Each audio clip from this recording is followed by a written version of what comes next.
Making of Baahubali. So 10 years తర్వాత ఒక్కసారి వెనక్కి వెళ్ళి ఆ మేకింగ్ గుర్తు తెచ్చుకుంటే మీకు గుర్తుకొచ్చే మెమరబుల్ ఇన్సిడెంట్స్ ఏంటి?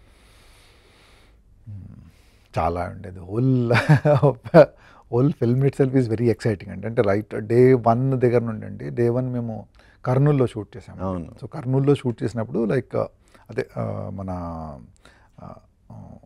ప్రభాస్ కాలికేయుడుతో దేశద్రోహిని పట్టుకోవడం, ఆ సీక్వెన్స్ అండి, లైక్ కట్టప్ప వాళ్ళు రావడము, రానా రావడం, ఆ సీక్వెన్స్ ప్లాన్ చేసామండి అక్కడ. సో ఆ లొకేషన్ చాలా బాగా అనిపించింది.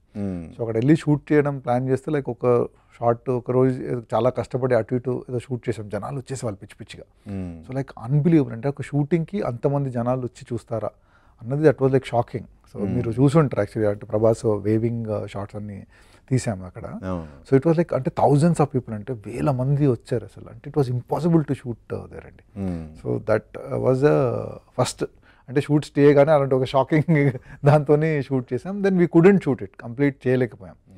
అంటే ఆ ఇన్సిడెంట్స్ తో టోటల్ గా మనం ఇండోర్ లోనే చేయాలన్న డిసిషన్ కి రావడం అదే reason? Yeah, one of the major reason అండి. అంటే లైక్ మాకు ఫస్ట్ ఏంటంటే మాక్సిమం మనం లొకేషన్ ఎక్కడ దొరికితే అక్కడ షూట్ చేసి ఎక్స్టెన్షన్స్ చేద్దాం అన్నట్టు, అలాంటి దట్ వాజ్ ద ప్లాన్ అండి. బట్ ఇలాంటి ఇన్సిడెంట్ జరిగిన తర్వాత this film can't be shot outside and one of the reasons అండి అది కూడా. So finally like okay, like it was like heavy VFX మొత్తం మేజర్లీ రామోజీ ఫిల్మ్ సిటీలోనే చేసామంటే అది. సో అలా స్టార్ట్ అయ్యి like then every day was great experience shooting that film.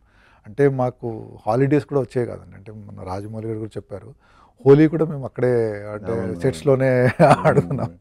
So ఆయన ఏంటంటే కలర్లు ఏం పోయేదంటే ఆ కాలకేయుల కలర్లతోనే మేము హోలీ ఆడేసాం.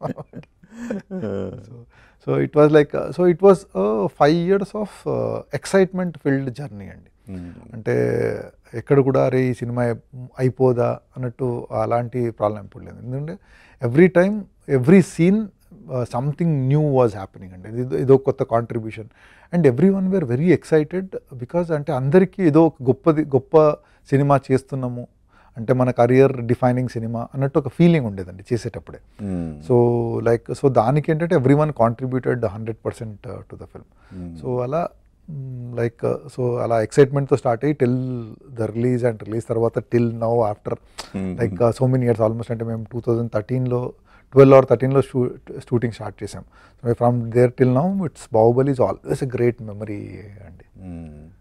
అంటే జనరల్గా ఇంత హెవీ బడ్జెట్ హెవీ మనుషులతో చాలా లార్జ్ స్కేల్లో తీసిన సినిమా కదా, మేకింగ్లో ఎక్కడో చోట చిన్న చిన్న తప్పిదాలు జరుగుతుంటాయి, పొరపాట్లు, దానివల్ల ఎంతో కొంత లాస్ అనేది జరుగుతుంటుంది కదా. సో అలాంటి బెటర్ ఎక్స్పీరియన్స్ ఏమైనా ఉన్నాయా మీకు? అంటే బిట్టర్ లేదండి, బట్ అంటే ఏంటంటే like we did this film with so much of passion అండి. సో దాంట్లో వెన్ ప్యాషన్లో చేస్తుంటే బిట్టర్ ఎక్స్పీరియన్సెస్ ఉంటాయండి. ఇట్స్ లైక్ ఆల్ లైక్ అంటే ఛాలెంజెస్ అండి. సో అంటే లైక్ ఇది చేసాము, సో ఇది వర్కౌట్ అవ్వట్లేదు, సో నెక్స్ట్ ఎలా చేయాలి, సో అలాంటివన్నీ they are so many different challenges. ఎందుకంటే లైక్ మాకు ఇండియాలో అట్లీస్ట్ ఇలాంటి ఒక సినిమా తీసిన రెఫరెన్స్ లేదండి. అంటే ఎప్పుడో నాకు తెలియదు కానీ మేబీ బ్లాక్ అండ్ వైట్లో మాయాబజార్ అలా చేశారేమో తెలియదు, ఆ టైం తెలియదండి. సో బట్ అట్లీస్ట్ లాస్ట్ 50-60 yearsలో like we have not done anything this scale this great. So మాకు రెఫరెన్స్ పాయింట్ లేదు. So it was all about like trial and error and trying to achieve it whatever we could అండి. So అలా bitter experience కంటే it was more challenging at every point of time అండి. అంటే ఇంత స్కేల్లో cinema అనుకొని తీస్తున్నప్పుడు అంటే reference కింద పాత తెలుగు సినిమాలు ఏమన్నా చూడటం జరిగిందా? ఎలా తెలుగు సినిమాల కంటే అండి లైక్ ఇప్పుడు లైక్ బెనర్ లాంటి సినిమా, సో అలాంటిది చూసామండి యాక్చువల్లీ. లైక్ అంటే like we were actually aiming for huge large scale film.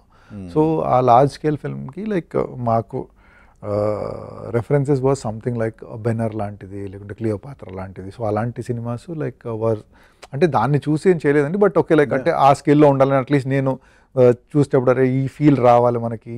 అంటే ఎందుకంటే like I still remember Ben Hur or Cleopatra చూసినప్పుడు లైక్ అంటే ఇది ఎలా తీశారు, ఎలా తీయగలిగారు అన్న ఒక ఆశ్చర్యంతో చూసిన సినిమాలండి. సో అలాంటి ఒక ఆపర్చునిటీ మనకు వచ్చినప్పుడు so we have to grab it with both hands. అంటే so whatever like homework మనం చేయాలి, సో దీన్ని శ్రద్ధగా తీయాలి, సో అలాంటిది. సో ఆ ప్రాసెస్లో సో అంటే ఇలాంటి సినిమా తీయాలని that was for me that was the reference films అండి. అంటే మీ కెమెరా యాంగిల్ కెమెరా కాదు, ఈవెన్ ద స్కేల్ అంటే లైక్ ఇప్పుడు ప్రొడక్షన్ డిజైన్ కూడా అదే ఉండాలండి. Production design like director visualisation, so every one. So director obviously like wanted to do something really big, అంటే ఒక జానపద సినిమా ఇంత ఈ స్కేల్లో తీయాలని అతని డ్రీమ్ ఉండేది. సో వీ డిడ్ ఇట్ అండి. సో ఎవ్రీ వన్కి ఆ బిగ్ స్కేల్ అన్నది those 2 films were major references అండి. Okay okay.